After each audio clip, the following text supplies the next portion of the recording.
So welcome to our first video. Yeah. This is something new that we're going to do. Film reviews of modern films and classic ones. But today we're going to do Annihilation, the one that's just hit Netflix. Unless you live in America or China. But Paramount has just fucked us over. Going outside to go inside, they've made people stay inside. Which doesn't make sense of what I just said. Which I'll explain myself. Going outside to go inside is going to the cinema. Staying inside is staying inside. It's just so I just can't understand it. I'll let mine. Like, you have Came out 2 days ago. 13th or so. What? So yesterday. Yesterday, yeah. Over here it did anyway. But you have Blade Runner that came out last year, Arrival that came out the year before, or 2016, and then Ex Machina that came out 2014 or so. So you do have great sci-fi films that are in theaters, but I don't know why this is on Netflix. It's just so annoying that you can see a stupid comedy on a big screen, but you can't see an intellectual sci-fi film that makes you think and it's well made and. People don't want to think these days. That's the problem. That's why there's stupid comedies in cinema. I was going to do a rant, but just can't be fucked. Just can't be fucked. All my energy's down. No, with this film, it's a really good film, really good sci-fi film that makes you think from the opening scene, and it's very ambiguous and mysterious. You don't know what's going on in some scenes, but then it gets revealed, and once you see the ending, some scenes make sense if you go back and watch it. And then there's a scene with Natalie Portman and Oscar Isaac. Not spoiling anything, by the way, but they're just talking at the dining table, and there's a shot of something. I don't want to give it away. But once you see it, you think about that shot. Is it like a flash shot? Flash shot just like happens randomly, or is it? It goes on for like 5 seconds. Okay, so it's meant to like. Here's a shot that see everything as quick as you can. Yeah, it's sort of like a symbolic thing of what's going to happen in the film. Yeah. And this film is a non-linear film as well. That goes from present to the future to back to the past and all that. And once you find out the story and what happens, it makes sense why it's non-linear. It's one of the best reasonings as well. You can ponder on that all you want. I won't give it away. Yeah. Okay. It's really well made. It was based on a book, but with this film you have Natalie Portman, Oscar Isaac, Jennifer Jason Leigh. She's great. Oh, she's lovely. Brilliant. Love her. She's great. She's bad. Her character is so mysterious as well. She's got that presence of uncertainty if she's doing one thing for something or doing another thing for its sole purpose or something. And then you find out why. Was this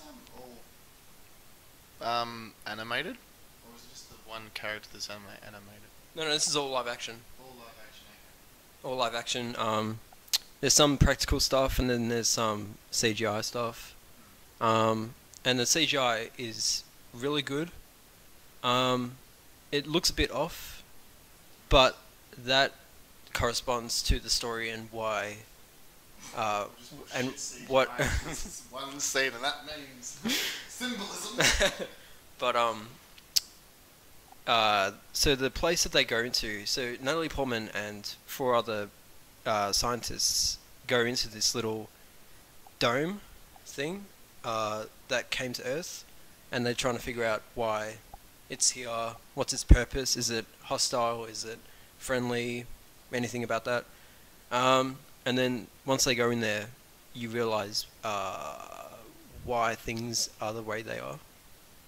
Because they explain As in, like, they explain life in general, or as like stuff inside the thing. oh, like why? Like, Yeah, I don't want to give too much away because it's very. it's like the dome. It's just to the dome. Yeah, pretty much, pretty much, The aliens are the answers. Why they're aliens? pretty much. But it really asks you questions throughout the whole thing, and then once you find the answers, because that's a good thing about this film is that it asks you so many questions at the start, and then it answers everything at the end, except for the last scene where it's ambiguous and you don't know. I do like having films that don't show you everything and don't tell you everything because people need to think.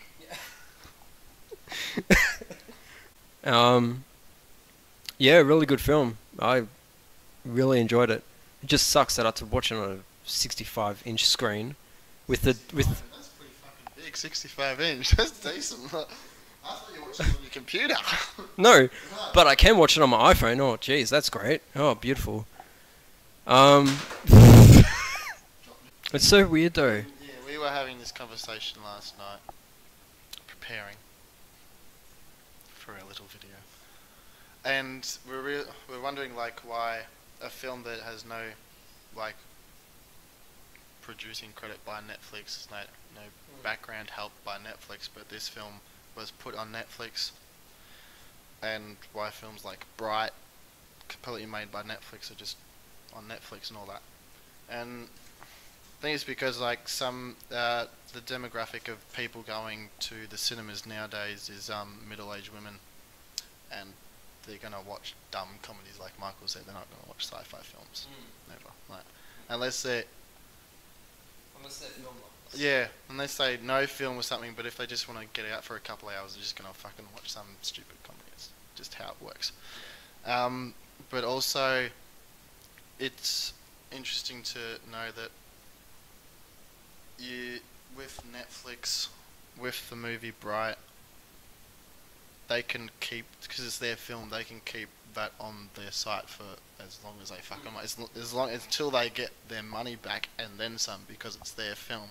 And I feel like, I think as a Paramount, they've probably done a deal with Netflix saying put this movie out on your website for however long, just to get some money back. And because like young people like us, which will probably see it, we like to stay inside. We don't like outside. We don't like people. It's just the way it is. Like, why? Partially true. This is one of the reasons why Netflix and all that is so fucking big, is because it costs $12 a month or whatever, and you just have to go to you just lift up your laptop and there it is. And go into a movie. I mean, I love going to the films now. It's a great experience. But kids these days, yeah, it's just because Netflix is everywhere. You can go on your laptop, TV, Xbox, phone, it's all over the country. and you can travel with it as well. Because they put on Netflix. I think some countries will not have the same as other countries, but Yeah, but no, but I don't get this because Blade Runner came out, and films like Valerian came out, and because I said this to you last night. Annihilation, which is probably good, but a film like that with they're big stars but not big enough stars to bring people in. If that's like, because Blade Runner is gone off a sequel from one of the biggest cult classics of the 80s, and it's got Harrison Ford and Ryan Gosling. There's like two big money makers right there. And like Blade Runner, if you watched Blade Runner when you were like younger, and this is like you're in anticipation for this new film, so people were gonna see it. With Arrival, you got Jeremy Renner, who's part of the Avengers, the whole thing, and Amy Adams, who's in DCEU as well. She's big, and it's both by Dennis too, actually.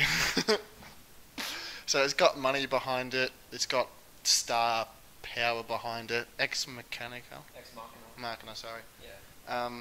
I don't think that was in that wasn't it. Was it not? I thought it was. Maybe limited. Very limited. Oh, maybe. Because I didn't see it in theaters. I only saw it on Blu-ray. But that has Donald Gleason, Oscar Isaac, and Alicia Vikander. Star Wars days.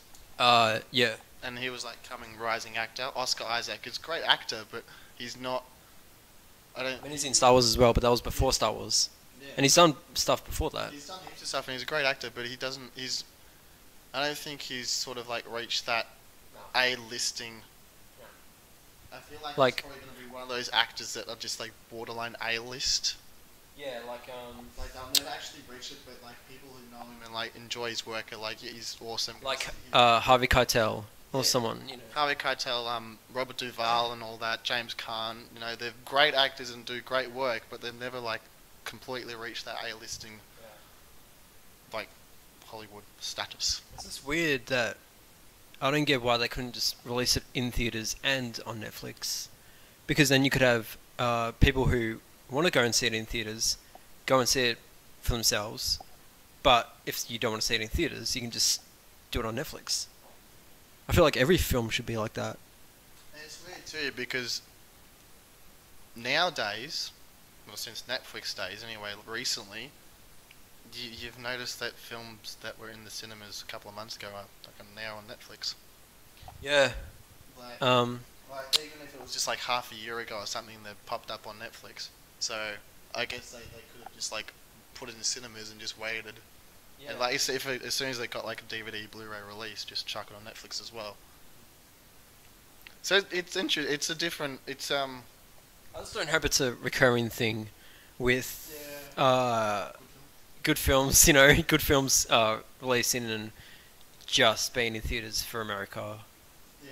Because it's just it's weird. It's just. We want the cinematic experience too. You fuck. Even if there's like a petition, you know, for it to be in your local theater, and if you get X amount of signatures, just me. I'll just sign in on 50 accounts and just. Exactly. You just forge your signature like 50 different times or something. Forge people's signatures. That's about it. I think that's all we have to say. Check us out on Twitter, Breaking TFW, Facebook as well, The Fourth Wall, and like, subscribe, do all the fun stuff. Yeah, that's Annihilation. I was annihilated by the end of it.